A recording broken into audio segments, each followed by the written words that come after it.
হিসেবে দেখতে চাই না।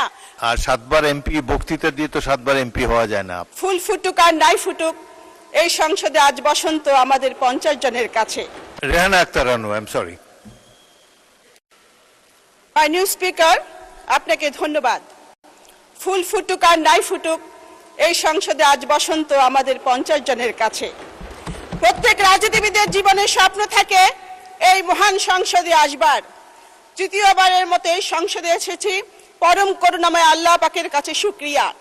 2001-2026 সালের নির্বাচনে মাননীয় সদস্য প্রশ্ন করুন। 1 মিনিট সময় দেন মাননীয় স্পিকার, প্রথম এসেছি, সময় সুযোগ নাই, প্রশ্ন করুন। মাননীয় স্পিকার, 2001-2026 সালের নির্বাচনে মাননীয় সদস্য 1 মিনিট, মাননীয় সদস্য 1 মিনিটে শেষ করুন। না, স্পিকার যখন বলে প্লিজ কিপ কোয়াইট। শুনুন, আপনি প্রারম্ভিক বক্তব্য একটা তো শুভেচ্ছা দিয়েছেন, এরা বেশি আর সুযোগ নেই, আমাদেরকে কার্যপ্রণালী বিধি মেনে চলতে হবে।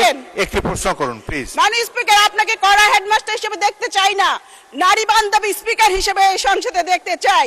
মাননীয় স্পিকার, 2001 সালে এবং 2026 সালে নির্বাচনে বিএনপির ভূমিদশ বিজয়ের কারিগর আমাদের নেতা গণমানুষের নেতা মাননীয় প্রধানমন্ত্রীর প্রতি আমি কৃতজ্ঞতা জানাচ্ছি। মাননীয় স্পিকার, এই সংসদে সংরক্ষিত নারী আসনকে অতীতে 30 সেট অলংকার হিসেবে বলা হতো।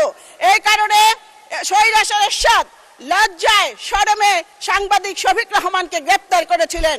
আমি আপনাকে বলতে চাই, আমরা যে 50 জন এই সংসদে এসেছি, আপনি যদি আমাদের কথা বলার সুযোগ দেন তাহলে আমরা 50 সেট অলংকার নয়, 50 সেট নারী জাতির অহংকার হিসেবে নিজেদের পরিচিত করব।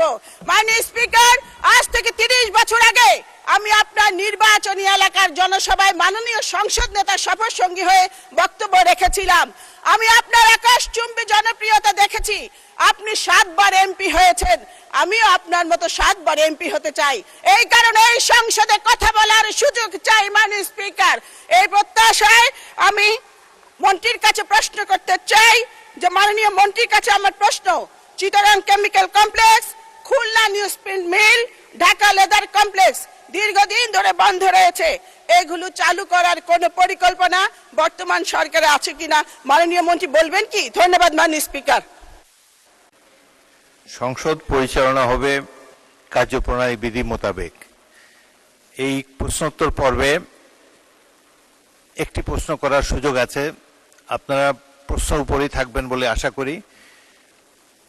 এখানে রেহানা আক্তার রানু যা বলেছে সেটা আমি ধরে নেব সকল সংরক্ষিত আসনের মহিলা সদস্যের বক্তব্য, সুতরাং এটার পুনরাবৃত্তি করার আপনারা চেষ্টা করবেন না। আর 7 বার এমপি বক্তৃতা দিয়ে তো 7 বার এমপি হওয়া যায় না। আপনারা এলাকায় মানুষের সাথে মিশে কাজ করেন, আপনারা 7 বার কেন 27 বার হতে পারবেন ইনশাল্লাহ। তো এখন মাননীয় মন্ত্রী জবাব দিন।